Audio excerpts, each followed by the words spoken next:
Alhamdulillah kita sudah sampai pada terjemahan perkata surat Al-Baqarah 147.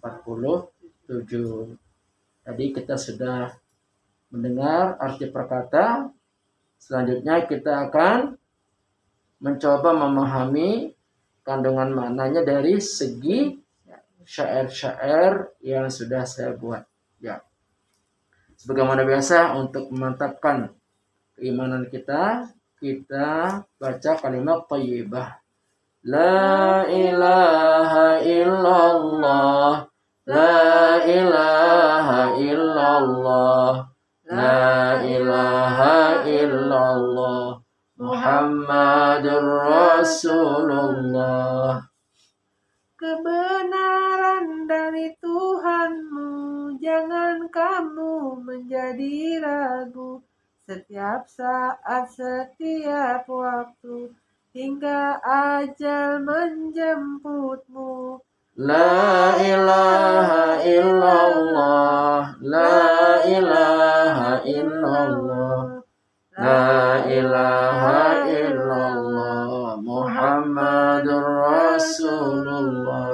Nah, menurut ayat ini bahwa kebenaran yang sebenar-benarnya benar datang dari Tuhanmu, yaitu Allah Subhanahu wa Ta'ala.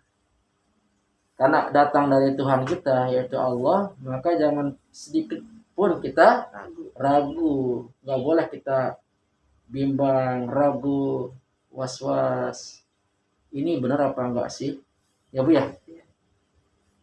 Kalau seorang lelaki menyatakan cintanya kepada seorang perempuan, perempuan itu boleh ragu.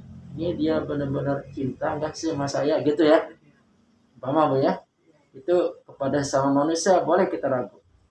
Tapi kepada Allah, yang datang dari Allah itu tidak boleh kita ragu. Seandainya ada keraguan, kita cepat untuk membuang keraguan itu. Ya kan? Karena Allah itu nggak mungkin bohong. Allah itu nggak mungkin berkhianat, mengecewakan kehidupan kita. Ya.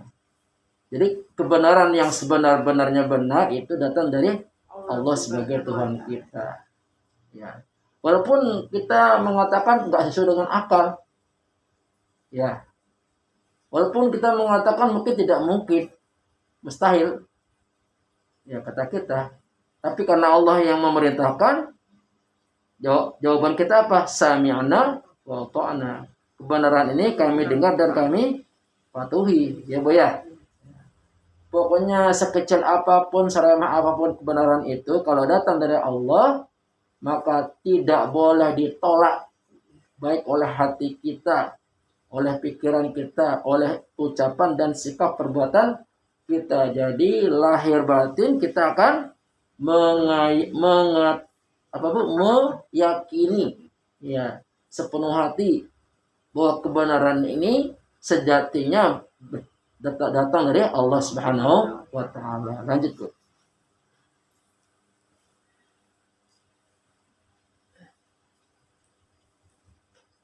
La ilaha illallah, la ilaha illallah, la ilaha illallah, Muhammadur Rasulullah. Kebenaran yang sejati bersumber dari Ilahi, dalam Al-Quran kalam suci, juga dari hadis Nabi. Nah ini Bu, kebenaran yang sejati itu yang datang dari Tuhan tadi, sumbernya dari dua, dari Al-Quran maupun dari hadis. Ini kebenaran yang tidak boleh dibantah.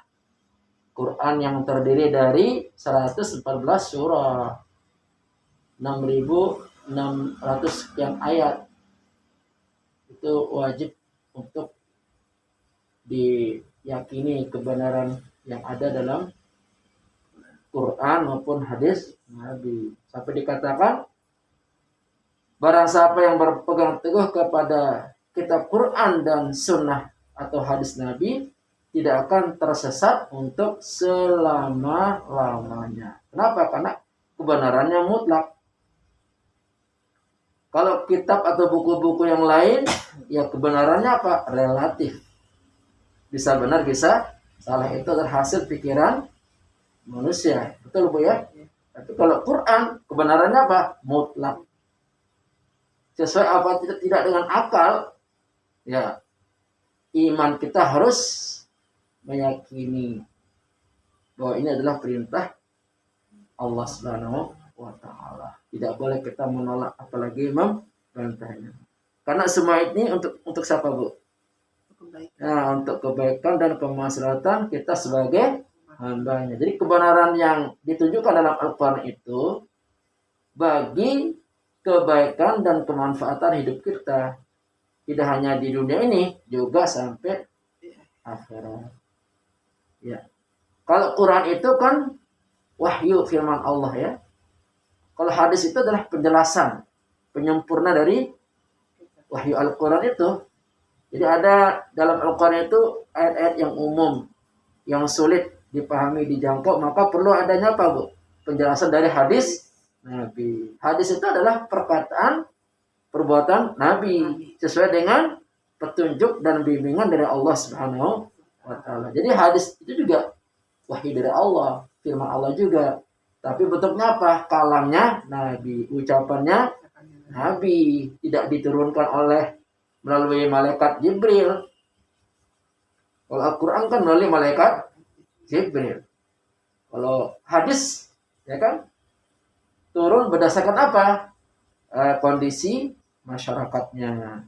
Kalau kondisi masyarakatnya malas sholat, nah turunlah ayat-ayat motivasi atau ancaman agar tidak meninggalkan sholat. Ya, Bu ya? Kalau kondisi lagi lemah, nah turunlah ucapan-ucapan Nabi. Ya, hadis-hadis Nabi untuk memotivasi umatnya agar menjadi kuat dalam menghadapi segala macam kesulitan hidup. Lanjut, Bu.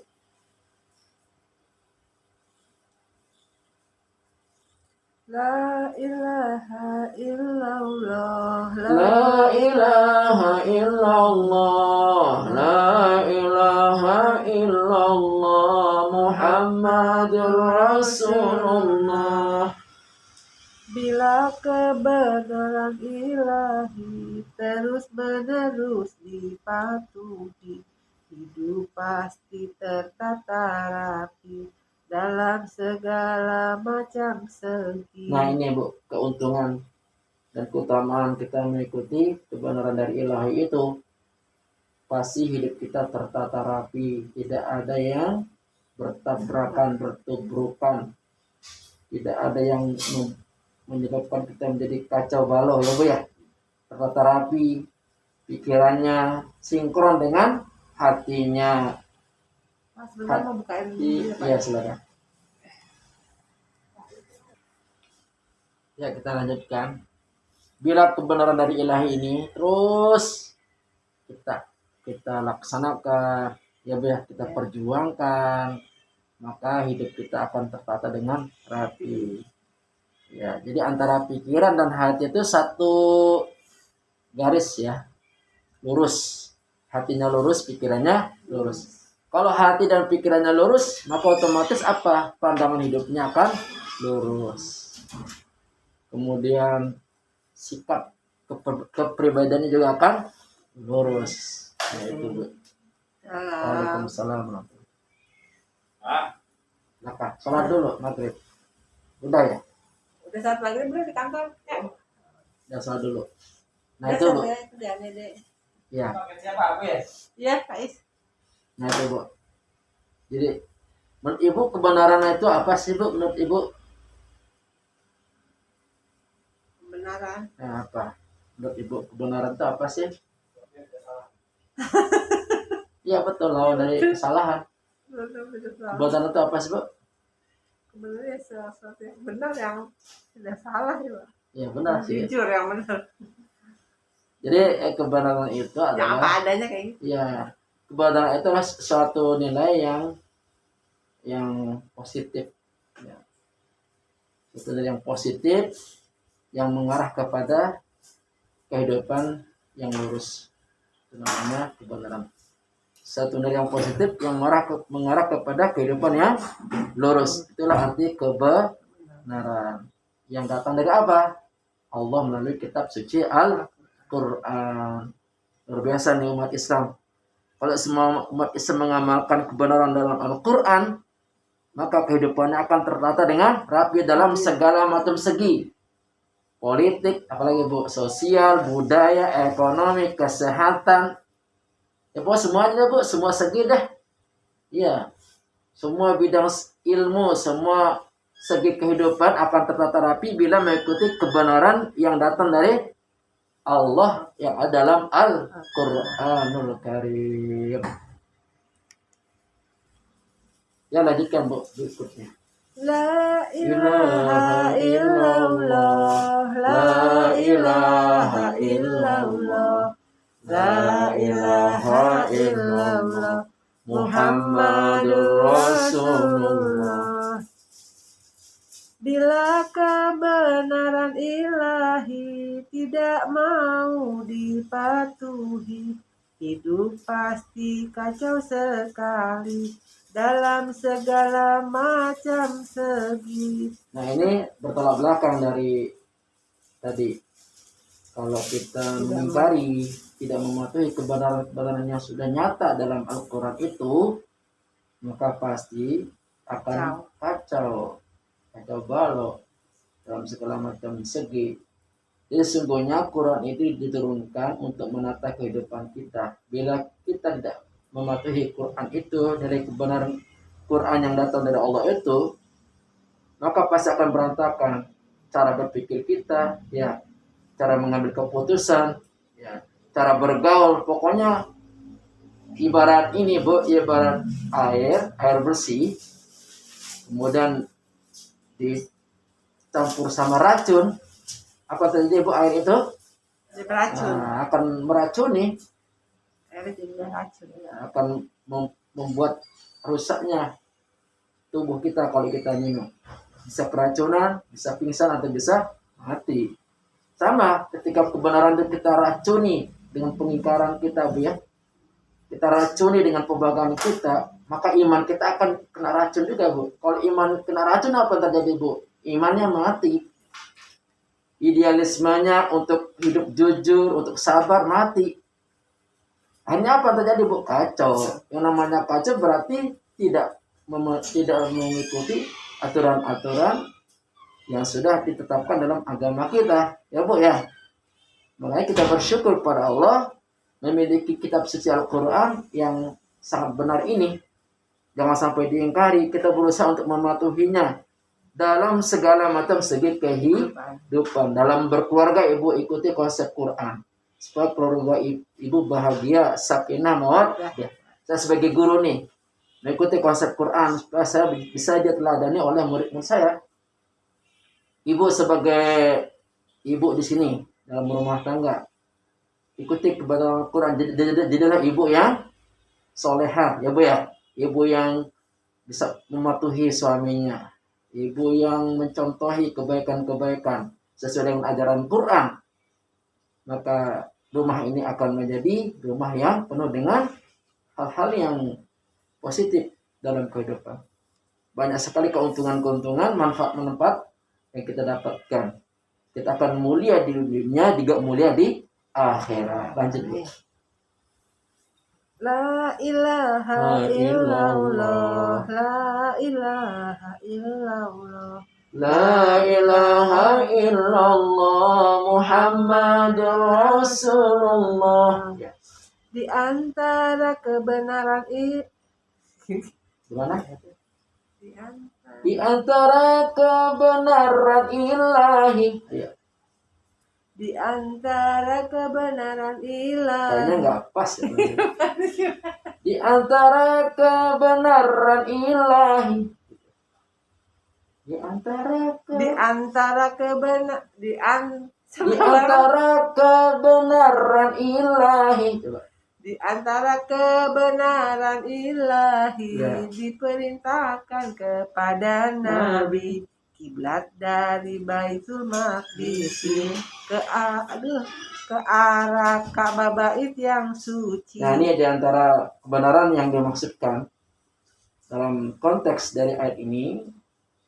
Dulu Nabi diperintahkan untuk pindah arah kiblat dari Baitul Maqdis di Palestina, yaitu Masjid Al-Aqsa, menuju Ka'bah yang ada di Masjidil Haram Mekah. Itu kebenaran dari Allah. Ya. Tetapi orang-orang Yahudi terutama para pembenci Nabi itu, mereka malah mengejek, ya, menganggap main-main, ini Nabi nggak konsisten. Sebenarnya pindah awal dari Ka'bah, pindah ke Baitul Maqdis, sekarang pindah lagi ke Ka'bah gitu. Dianggapnya Nabi tidak konsisten. Bukan Nabi tidak konsisten, Allah sudah memerintahkan beliau untuk pindah ke Ka'bah. Ya, kalau itu maunya Allah, ya pasti akan berakibat baik. Coba kita nggak bisa bayangkan, Bu, kalau kita nih umpama Nabi nggak pindahin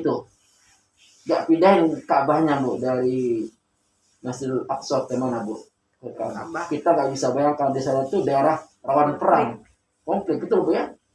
Kita nggak bisa bayangkan itu. Mungkin kita sulit untuk umrah, nggak berani. Untuk haji juga nggak berani kita. Karena begitulah orang Yahudi itu wataknya keras, ya, kasar, ya. Gitu. Maunya menang sendiri, keras kepala lah.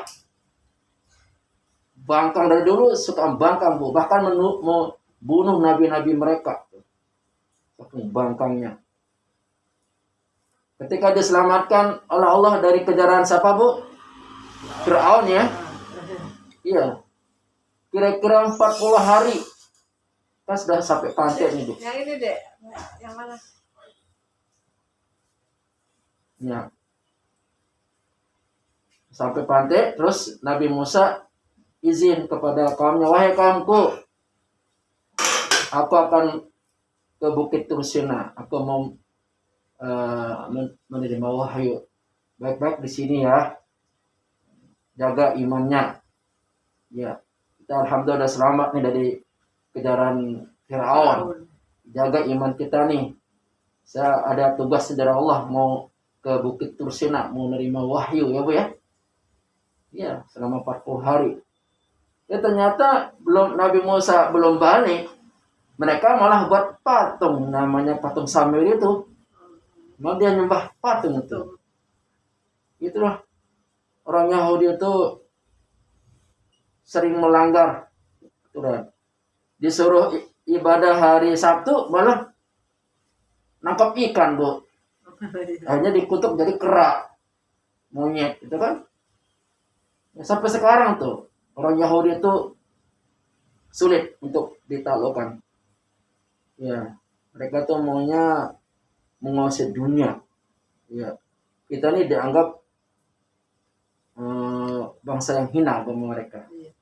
Ya, Mereka paling tinggi gitu. Yang merasa di paling tinggi karena ajaran kitabnya yang udah dirubah-rubah itu, mereka disebut katanya bangsa yang paling mulia. Makanya orang-orang Palestina itu setiap hari, Bu, ditembak-tembakin, dijajah itu.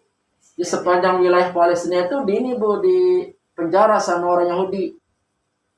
Jadi ditembokin tinggi-tinggi, Bu, sehingga orang Palestina nggak bisa kemana-mana. Di sepanjang wilayah apa, Bu, Palestina itu. Jalur Gaza. Iya, pokoknya kalau Gaza terus pokoknya dipasang apa, Bu, tembok yang tinggi, nggak bisa kemana-mana. Makanya orang Palestina itu terkepung sampai sekarang, Bu, belum bisa dibebaskan. Nanti akan terjadi perang besar di situ. Ketika umat Islam sudah bersatu, ya umat Islam akan apa? Berperang lawan Yahudi. Di lemari yang sini yang ada kacanya, ya, Dek. Itu hikmahnya, Bu. Nah, kenapa Nabi diperintahkan kiblatnya ke arah mana, tadi, Bu? Kiblat ke arah Ka'bah. Ka'bah. Iya, untuk kebaikan umat Islam supaya bisa aman apa, Bu? Umroh, ya enggak? Aman haji, ya kan? Iya, coba kalau nggak dipindahin. Ya, cuma orang Yahudi itu karena kedengkiannya, karena iri, melihat umat Islam makin besar, makin banyak pengikut Nabi, Akhirnya memfitnah. Oh ini Nabi ini main-main ini kiblatnya apa dirubah-rubah gitu ya.